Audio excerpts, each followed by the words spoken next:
તાપી જિલ્લાના શૈક્ષણિક ઇતિહાસમાં આજે એક સુવર્ણ દિવસ ઉમેરાયો છે। સોનગઢની સરકારી વિનયન અને વાણિજ્ય કોલેજે સફળતાના 25 વર્ષ પૂર્ણ કરીને રજત જયંતિ મહોત્સવની ભવ્ય ઉજવણી કરી છે। સોનગઢની સરકારી વિનયન અને વાણિજ્ય કોલેજમાં રજત જયંતિ મહોત્સવની ભવ્ય ઉજવણી। તાપી જિલ્લાના સોનગઢ સ્થિત સરકારી વિનયન અને વાણિજ્ય કોલેજમાં શનિવારે 25મા વાર્ષિકોત્સવ અને રજત જયંતિ મહોત્સવની ભવ્ય ઉજવણી કરવામાં આવી હતી। કાર્યક્રમમાં રાજ્યમંત્રી ડોક્ટર જયરામભાઈ ગામિત વિશેષ ઉપસ્થિત રહ્યા હતા। મંત્રીશ્રીએ પોતાના સંબોધનમાં જણાવ્યું હતું કે આ કોલેજે આદિવાસી અને ગ્રામીણ વિસ્તારોના હજારો યુવાનોના જીવનમાં શિક્ષણનો પ્રકાશ ફેલાવ્યો છે, જે ગૌરવની વાત છે। તેમણે ઉમેર્યું કે તાપી જેવા આદિવાસી બહુલ જિલ્લામાં દીકરા દીકરીઓ ઉચ્ચ શિક્ષણ પ્રાપ્ત કરે છે ત્યારે માત્ર વ્યક્તિ નહીં પરંતુ આખું પરિવાર અને સમાજ પ્રગતિ તરફ આગળ વધે છે। કોલેજ પરિવાર દ્વારા મહોત્સવનું આયોજન આદિવાસી વિસ્તારના વિદ્યાર્થીઓને ઉચ્ચ શિક્ષણ દ્વારા જીવન ધોરણમાં પરિવર્તન લાવવાના ઉમદા હેતુથી કરવામાં આવ્યું હતું। કાર્યક્રમ દરમિયાન વિવિધ ક્ષેત્રોમાં વિશેષ સિદ્ધિ હાંસલ કરનાર તેજસ્વી વિદ્યાર્થીઓને મંત્રીશ્રીના હસ્તે ઇનામ આપી સન્માનિત કરવામાં આવ્યા હતા। આ પ્રસંગે પુલવામા એટેકમાં શહીદ થયેલ સેનાના જવાનોને શ્રદ્ધાંજલિ અર્પણ કરવામાં આવી હતી। સાર્વજનિક એજ્યુકેશન સોસાયટી સોનગઢના પૂર્વ પ્રમુખ સ્વ નારાયણભાઈ ધોણવાળાના સહયોગથી 12 વર્ષ સુધી કોલેજ શ્રી સાર્વજનિક હાઈસ્કૂલ સોનગઢના મકાનમાં ચાલી હતી। તેમને પણ આ પ્રસંગે યાદ કરવામાં આવ્યા હતા। વર્તમાન પ્રમુખ જિગ્નેશભાઈ ધોણાવાળાએ પ્રસંગોચિત વક્તવ્ય આપ્યું હતું। તાપી ક્રિકેટ એસોસિએશનના પ્રમુખ અને નિવૃત્ત સંયુક્ત સચિવ નરેન્દ્રભાઈ યુ ગામિતે વિદ્યાર્થીઓને ભણતર સાથે ગણતરનું મહત્વ સમજાવી જીવનમાં સંયમ અને સંકલ્પ સાથે આગળ વધવા આહ્વાન કર્યું હતું। ભૂતપૂર્વ વિદ્યાર્થી સંઘના પ્રમુખ જબ્બારભાઈ પઠાણે પણ વિદ્યાર્થીઓને શુભેચ્છાઓ પાઠવી હતી। કાર્યક્રમમાં કોલેજના આચાર્ય ડોક્ટર રાજેશભાઈ પટેલ સહિત કોલેજ પરિવાર, શિક્ષણવિદો, નગરપાલિકાના કોર્પોરેટર કિશોર ચૌધરી, ભાજપા જિલ્લા યુવા મોરચાના વિશાલ પટેલ તેમજ મોટી સંખ્યામાં વિદ્યાર્થીઓ ઉપસ્થિત રહ્યા હતા। રજત જયંતિ મહોત્સવે કોલેજના 25 વર્ષના ગૌરવશાળી શૈક્ષણિક સફરને યાદગાર બનાવી નવી પેઢીને પ્રેરણા આપવાનો સંદેશ આપ્યો હતો। મારું નામ ગામિત વિશ્વાબેન સુરેશભાઈ છે। હું ગામડામાંથી આવું છું સોનગઢ સરકારી કોલેજમાં ભણવા માટે અને હું ટીવાય સોશિયોલોજી વિષયની વિદ્યાર્થીની છું અને હાલ હું ટીવાયમાં છું। તો જે લોકો એક્ઝિટ થવાના છે એ લોકો માટે તો કંઈ વાંધો નથી, પણ અમે જે ઘણા બધા વિદ્યાર્થીઓ એવા છે કે જે 4 યરમાં એડમિશન લઈને ઓનર્સ કરવાના છે અને અમને ઘણો આનંદ થાય છે કે અમારી સરકારી કોલેજ સોનગઢમાં અમે 4થું વર્ષ કરવાના છે અને આગળ જતા 4થું વર્ષ પૂરું કરીને MA નું પણ અહીં જે ખોલવામાં આવ્યું છે તો અમે અહીં જે અભ્યાસ કરીશું, કારણ કે ઘણા બધા વિદ્યાર્થીનીઓ એવી છે કે જે શહેરોમાં જઈને ભણી શકતી નથી। એ લોકોના માતા પિતાની આર્થિક પરિસ્થિતિઓ સારી ન હોય અને એના માતા પિતાને પણ ઘણો ડર હોય કે દીકરી છે કે શહેરમાં જઈને ભણશે કે કેમ કરશે, અને ભણશે તો એ લોકોને એવા લોકો મળશે કે જે એને હેરાન કરશે, રાતના આવવા જવાનું, હોસ્ટેલમાં રહેવાનું એવી ડર હોય છે।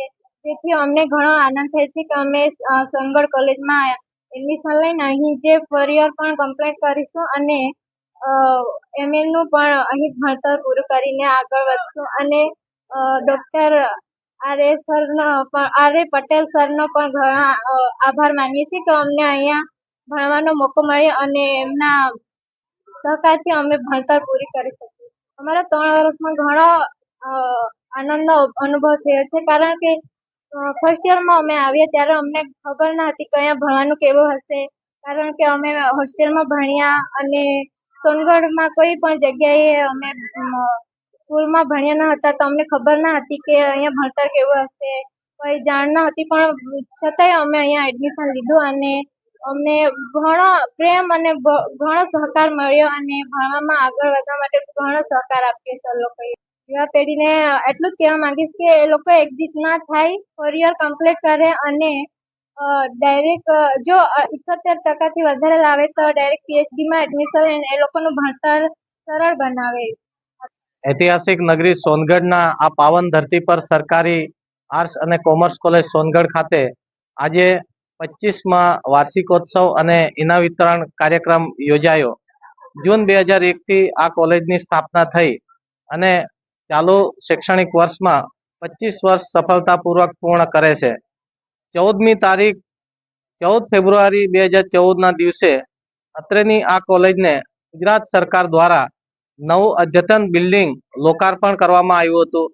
એ નિમિત્તે એની યાદમાં આજે અમે વાર્ષિકોત્સવનો કાર્યક્રમ રાખવામાં આવેલો છે. સાથે સાથે 14મી ફેબ્રુઆરીના દિવસે પુલાવામાં જે હુમલો થયો અને આપણા શહીદો શહીદ સૈનિકોની શ્રદ્ધાંજલિ માટે પણ આ એક યાદ માટેનો આ એક કાર્યક્રમ હતો. એમને શહીદોને શ્રદ્ધાંજલિ પણ આપવામાં આવી છે. કોલેજના આ સફરમાં 25 વર્ષના લેખા જોખા સોનેરી પ્રભાત નામનું મેગેઝિન પણ આજે આપણે લોકો સમક્ષ મૂકવામાં આવ્યું, પ્રસિદ્ધ થયું. આજના દિવસે આ ગુજરાત સરકારના માનનીય રાજ્ય કક્ષાના મંત્રી શ્રી ડોક્ટર જયરામભાઈ ગામિત સાહેબની અધ્યક્ષતામાં આખો કાર્યક્રમનું આયોજન કરવામાં આવ્યું હતું. સાથે સાથે કોલેજમાં અભ્યાસ કરતા 2000 વિદ્યાર્થીઓ વર્ષ દરમિયાન અલગ અલગ પ્રવૃત્તિઓ, શૈક્ષણિક અને શૈક્ષણિકતર પ્રવૃત્તિઓમાં જે આગવી સિદ્ધિ પ્રાપ્ત કરી છે એમને પણ એમનું સન્માન કરવાનો પણ આ કાર્યક્રમ દર વર્ષે રાખવામાં આવે છે. સાથે સાથે આ કોલેજમાં PhD નો અભ્યાસ પૂર્ણ કરીને જે દીકરીએ પૂર્ણ કર્યો છે એમનું પણ સન્માન કરવામાં આવ્યું છે. તો દર વર્ષની જેમ આ વર્ષે પણ, પરંતુ આ વર્ષ ખાસ હતું, રજત જયંતિ હતી અને 14 તારીખે જે આ નવું બિલ્ડિંગ કોલેજનું સરકારી આર્ટ્સ કોમર્સ કોલેજ મળ્યું છે તો એ નિમિત્તે ખાસ અમે આ દિવસ પસંદ કરવામાં આવ્યો હતો અને તમામ વિદ્યાર્થીઓએ ઉત્સાહભેર ભાગ લઈ અને સમગ્ર કાર્યક્રમને સફળ બનાવ્યો હતો. આ વખતે જે વિદ્યાર્થીઓ વિદાય લઈ રહ્યા છે કે કંઈક નવો અભ્યાસ આ વર્ષે પહેલું વર્ષ એવું હશે જેમાં વિદ્યાર્થીઓ વિદાય નહીં લેશે. એનું કારણ એ છે કે NEP 2020 અંતર્ગત આપણું કોલેજનો 4 વર્ષનો સમયગાળો થઈ ગયો છે.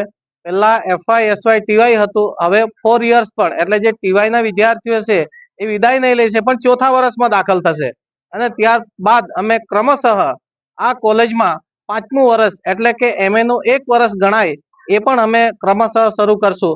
તો આ આદિજાતિ વિસ્તારના વિદ્યાર્થીઓ માટે આ કોલેજ એક શિક્ષણનું વિદ્યાધામ થઈ રહે એના માટેના અમારા સતત પ્રયત્નો છે, જેના માટે રાજ્ય સરકાર, યુનિવર્સિટી, ગામના આજુબાજુના આગેવાનોનો ખૂબ સારો સહકાર અને સહયોગ મળી રહે છે. તો હવે પછીના દિવસોમાં આ કોલેજમાં જે વિદ્યાર્થી પહેલા વર્ષમાં દાખલ થશે તો MA ની ડિગ્રી લઈને જ આ કોલેજમાંથી બહાર પડશે એવું આયોજન ફ્યુચરનું ભવિષ્યનું અમે કરી લીધું છે.